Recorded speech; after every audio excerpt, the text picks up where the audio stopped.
it's already yours.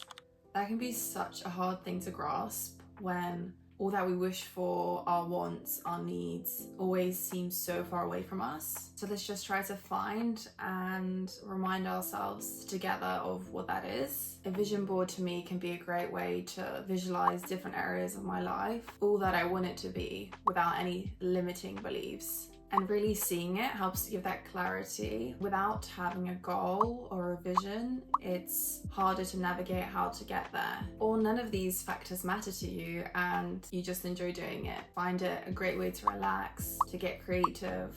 I try to do these as often as I need to, but since we're around midway of the year, I thought it would be a good time to remind ourselves and realign with all the possibilities of ourselves and what we want to create more of in our life. So today we're going to create a vision board together, and I'm going to break it down into 4 different steps. In terms of where to do it, I'm using Note. I've used it here and there throughout the years because I find it really easy to navigate. I would also use Canva or PowerPoint, or cutting it out and putting it on a piece of paper. Pinterest, obviously. I'll make sure to add a few ways in the description box. And if you have any more questions, just feel free to ask in the comments. Step 1, relax. Put on some music that you like, put some candles on, get cozy. Step 2, choose a type of vision board that you want to do. Maybe you want to do like an overall one. Maybe you want to go more specifically into an area. There are loads of examples out there to give you an idea in terms of how you want to personalize it for yourself, whether it's the fonts, the structure of it, just really trying to express yourself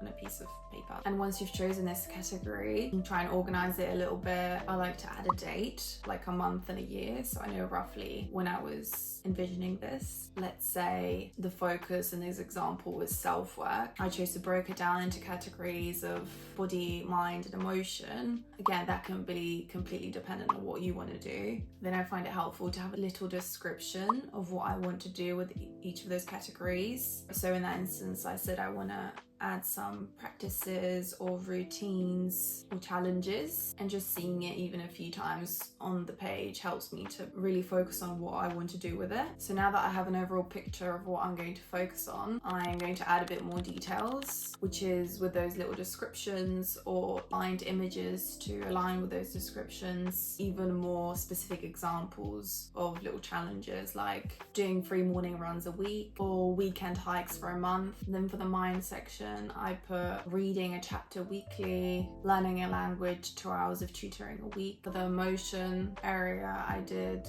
journal 5 sentences each evening or spend 2 lunch breaks a week in nature. So again, really make it all about you, adding as much detail as you'd like, making it as challenging as you want. I think that's an important thing as well. Sometimes it's good to build and not make things too challenging straight away, and really just make it fun for yourself, like a game or a challenge that is engaging for you. And while you're adding these details, you can go into the feelings you want to get from this. You can give examples or instances where you felt like that before. And again, different forms of expressing might be better for yourself. Like in Note, I like that you can add voice notes, you can add sketches, videos, many different formats. Now I've obviously added images here to save time. I was trying to represent those different areas and those different aspects I was describing. But to help really visualize these details, I'd use something like Pinterest. Pinterest has such a great variety, so you can really go into different details of it. So in this instance, maybe I wanted to represent an ideal way that lunch would look like, picnic as well, or maybe I want to represent more of like the scenery that I would usually see anyway, to help make it a little bit more realistic. On the left side, it was looking quite structured, but then I wanted to play around with it, and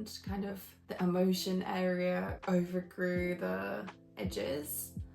And that's just to show again that the layout is very much about you. Just to look at different types, I went to go into the overall vision board that I created as well, and I added categories of wellness, lifestyle, relationships, hobbies, travel, career, and then just played around with it, adding images. You could also add some quotes.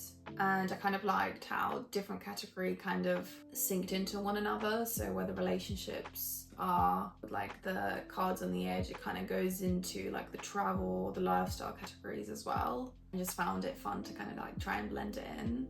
And now that you've found your images, you're on to the final step, which is reflect. This you can do by simply meditating, really going over what you created. Or maybe you want to see it more frequently, so you can make it your phone background, your desktop background. You can even print it out, put it on your wall or into a frame to really help you remember and come back to whenever you want, of all these possibilities that are already yours, and you just need to bring them to life. And not to say that these visions won't keep changing, it's a reflection of you, so the next time you're going to make one, it's probably not going to be the same. It's going to be built on top of where you see yourself at that point in life. I'm really curious if you guys have tried anything like this before, so let me know in the comments. Let me know if there are any other techniques that you found helpful. I hope you enjoyed creating a vision board with me, and I'll see you in the next video.